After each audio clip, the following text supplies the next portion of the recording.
नमस्कार, आप देख रहे हैं हिमाचल दस्तक वेब टीवी की प्रस्तुति दस्तक दिन भर। मैं पल्लवी शर्मा। आइए नजर डालते हैं आज के मुख्य समाचारों पर। 3 दिन घने कोहरे को लेकर येलो अलर्ट जारी, गर्जन के साथ तेज आंधी के आसार। सड़क हादसे रोकने के लिए राज्य सरकार फिर शुरू करेगी सड़क सुरक्षा अभियान। 18 जनवरी से 17 फरवरी तक चलेगा। पंचायती राज चुनाव के लिए 17, 19 और 21 को सार्वजनिक अवकाश घोषित। नाबार्ड से मिले 844 करोड़, मुख्य महाप्रबंधन डीके कपिला ने दी जानकारी। टूटू और चौपाल में पंचायत चुनाव का रास्ता साफ, हाईकोर्ट ने रिजर्वेशन रोस्टर में गड़बड़ी के आरोपों को खारिज किया। डायलिसिस के दौरान ऑक्सीजन न मिलने पर बच्ची की मौत पर परिजनों का हंगामा, पांवटा अस्पताल की है घटना। बर्ड फ्लू से निपटने के लिए सरकार जल्द उठाए ठोस कदम, राठौर बोले मृत परिंदों को दफनाने के नहीं है कोई पुख्ता इंतजाम, सरकार रखे कड़ी नजर। भाजपा उड़ा रही आदर्श चुनाव आचार संहिता की धज्जियां, प्रशासन बना मूक। नाहन में जिला कांग्रेस अध्यक्ष ने लगाए आरोप। भिंडालवी में 2 युवकों से 3 किलो चरस पकड़ी। और अब समाचार विस्तार से। हिमाचल में मौसम विभाग ने घने कोहरे का अलर्ट जारी किया है। प्रदेश के मैदानी इलाकों में 3 दिन घने कोहरे को लेकर येलो अलर्ट जारी किया गया है। 7 जनवरी से लेकर 9 जनवरी तक प्रदेश में मैदानी इलाकों में घना कोहरा गिरेगा। इन इलाकों में मुख्यतः ऊना, बिलासपुर, हमीरपुर, सोलन और कांगड़ा जिले के कुछ क्षेत्र भी शामिल है। इतना ही नहीं, घने कोहरे के साथ गर्जन के साथ तेज आंधी आने की संभावना भी जताई गई है। प्रदेश में लगभग 95% सड़क दुर्घटनाएं मानवीय चूक के कारण घटित होती हैं। इसलिए राज्य सरकार 1 महीने का सड़क सुरक्षा अभियान फिर से शुरू करने जा रही है। ये अभियान 18 जनवरी से 17 फरवरी 2021 तक चलेगा। ये बात प्रधान सचिव परिवहन के पंत ने सड़क सुरक्षा के लिए गठित राज्य स्तरीय स्थायी समिति की बैठक की अध्यक्षता करते हुए कही। हिमाचल प्रदेश सरकार ने पंचायती राज संस्थाओं के चुनाव के लिए 17, 19 और 21 जनवरी को सार्वजनिक अवकाश घोषित किया है। हालांकि 17 जनवरी को रविवार है। इन तिथियों को प्रदेश में पंचायती राज संस्थाओं के विभिन्न पदों के चुनाव के लिए मतदान होना है। यह सार्वजनिक अवकाश सिर्फ उन्हीं क्षेत्रों में होगा जिन क्षेत्रों में मतदान होगा। नाबार्ड ने वित्तीय वर्ष 2020-21 में हिमाचल प्रदेश सरकार को RIDF 25 के तहत 114 ग्रामीण सड़कों और पुलों के लिए 508 करोड़, 65 लघु सिंचाई के लिए 187 करोड़, 3 बाढ़ सुरक्षा योजना के लिए 14 करोड़ और राज्य में ग्रामीण पेयजल आपूर्ति परियोजनाओं के लिए 133 करोड़ रुपए स्वीकृत किए हैं। ये जानकारी मुख्य महाप्रबंधन नाबार्ड डीके कपिला ने दी। टूटू और चौपाल विकासखंड में पंचायती चुनावों का रास्ता साफ हो गया है। प्रदेश हाईकोर्ट ने टूटू और चौपाल विकासखंड में पंचायती राज संस्थाओं के विभिन्न पदों के लिए होने वाले चुनावों में रिजर्वेशन रोस्टर में गड़बड़ी के आरोपों को लेकर दायर याचिकाओं को खारिज कर दिया। न्यायाधीश तरलोक सिंह चौहान और न्यायाधीश ज्योत्सना रिवाल दुआ की खंडपीठ ने याचिकाओं को खारिज करते हुए कहा कि चुनाव प्रक्रिया आरंभ होने के पश्चात इसमें इस स्टेज पर दखल नहीं दिया जा सकता। हाईकोर्ट ने चुनावी प्रक्रिया आरंभ होने के पश्चात दायर इन याचिकाओं को मान्य न पाते हुए खारिज किया।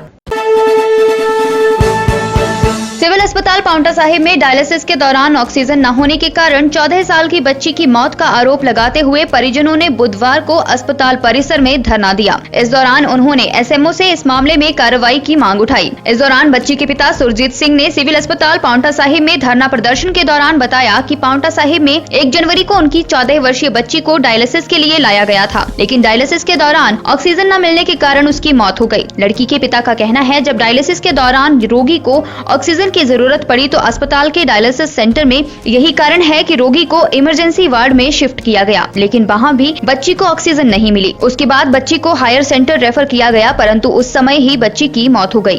डायलिसिस के कारण, और बच्चे का शायद 1-1.5 साल से वो ट्रीटमेंट चल रहा था, यहाँ पे डायलिसिस चल रहा था। तो उस दिन उसकी पे 1 तारीख को वो सीरियस हो गया बच्चा, और ये कह रहे हैं कि डायलिसिस सेंटर पे शायद ऑक्सीजन वगैरह की नहीं थी वहाँ फैसिलिटी। तो मैंने उनको बोला कि मेरे को रिटर्न में दे देंगे तो हम देखेंगे, क्योंकि डायलिसिस सेंटर जो है राही केयर वाले चला रहे हैं, हमारे हॉस्पिटल का नहीं है वो। बट एनी हाउ फिर भी मैं देखूंगा कि उसका क्या। इन्होंने बोला कि इमरजेंसी वार्ड में भी इमरजेंसी वार्ड में तो हमारे पास हर टाइम 3-4 कॉन्सनट्रेटर अलग से रहते हैं, तो इसमें ऐसा कोई रोल नहीं, क्योंकि बच्चा जो है वो हॉस्पिटल में ट्रीटमेंट के लिए नहीं आया था, बच्चा जो है वो डायलिसिस के लिए आया था। से जाते हो तो पर्सनल छुट्टी लीजिए ना। हॉस्पिटल से जाने का क्या मतलब है? सुबह हॉस्पिटल ही है। कोई इमरजेंसी केस आता है, इमरजेंसी कौन केस हैंडल है। करेगा? आप तो डॉक्टर साहब तो कोर्ट में घूम रहे हैं, इमरजेंसी केस है तो कौन हैंडल करेगा उस चीज़ को? हाँ जी।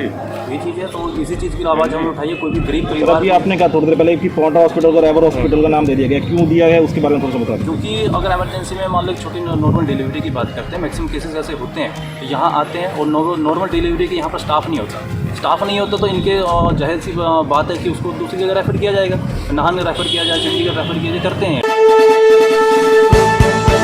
कांग्रेस अध्यक्ष कुलदीप सिंह राठौर ने प्रदेश में दस्तक दे चुके बर्ड फ्लू पर चिंता प्रकट करते हुए प्रदेश सरकार से इससे निपटने के लिए जल्द ठोस कदम उठाने की मांग की है। राठौर ने कहा कि सरकार को तुरंत ही इस फ्लू के बढ़ते प्रकोप को रोकने के लिए कोई सख्त कदम उठाने होंगे। उन्होंने कहा कि पौंग बांध के आसपास हजारों परिंदे मृत पाए गए हैं, वहीं इन मृत परिंदों को दफनाने के कोई पुख्ता इंतजाम नहीं किए गए हैं, जबकि इन्हें अन्य जानवर अपना शिकार समझकर खा रहे हैं। उन्होंने कहा कि अगर इस बर्ड फ्लू पर काबू नहीं पाया गया तो इसका संक्रमण जानवरों के साथ साथ मनुष्यों पर भी पड़ सकता है। This news brought you by Rajendra jewellers Solan. नगर निकाय व पंचायती राज चुनाव में नाहन भाजपा आदर्श चुनाव आचार संहिता की धज्जियां उड़ा रही है, जबकि सिरमौर प्रशासन मूक दर्शक बना हुआ है। यह आरोप जिला कांग्रेस कमेटी अध्यक्ष अजय बहादुर सिंह ने बुधवार को नाहन में आयोजित पत्रकार वार्ता में लगाए। उन्होंने नाहन भाजपा और जिला प्रशासन को खरी खोटी सुनाई। उन्होंने कहा कि नगर निकाय चुनाव के दौरान आचार संहिता का सरेआम उल्लंघन किया जा रहा है, वह इसकी शिकायत प्रशासन से करेंगे। जैसा सबको विदित है कि कमेटी में खास करके चुनाव हो रहे हैं और कई वार्डों में जहां ये कांग्रेस की स्थिति बहुत बेहतरीन देखते हैं, वहां जो हमारे विपक्ष के भाई हैं वो तरह तरह के हथकंडे इस्तेमाल करना शुरू कर चुके हैं, जिसका एक ज्वलंत उदाहरण वार्ड नंबर 3 में जहां से हमारी उपमा जी खड़ी हुई हैं उनके वार्ड की बात है कि पोस्टर जो वॉर चली हुई है 11 में भी फाड़ दिए सारे, उसमें पोस्टर फाड़े गए और पोस्टर फाड़ते हुए पकड़े भी गए और पकड़ने के बाद उसकी वीडियोग्राफी भी हुई है जो हमारे पास है, और वीडियोग्राफी के बाद पुलिस में रिपोर्ट भी हुई और पुलिस में रिपोर्ट होने के बाद उस शख्स को पकड़ा भी गया और उसने ये बयान दिया कि मुझे पैसे दिए गए किसी पार्टी विशेष द्वारा और इसलिए हम ये फाड़ रहे हैं डीसी महोदय को। और उसके साथ ही हम अपनी ओर से जो इनके जिला अध्यक्ष हैं उनको भी हम ये चिट्ठी लिख रहे हैं यहाँ से कि क्योंकि हम एक शहर के लोग हैं और एक प्रतिक्रिया जो चली हुई है ये इसमें मॉडल कोड ऑफ कंडक्ट होता है, इसमें कोई क्रिमिनल केस वगैरह नहीं इसमें है, पर एक मॉडल कोड है, एक आचार संहिता है जिसके अंतर्गत हमको ये कार्य करना चाहिए। हम सब भाई भाई हैं, चाहे किसी विरोध पार्टी के हों, चाहे बीजेपी के हों, चाहे कांग्रेस के हों, चाहे कम्युनिस्ट के हों, हैं तो हम यहीं के वासी।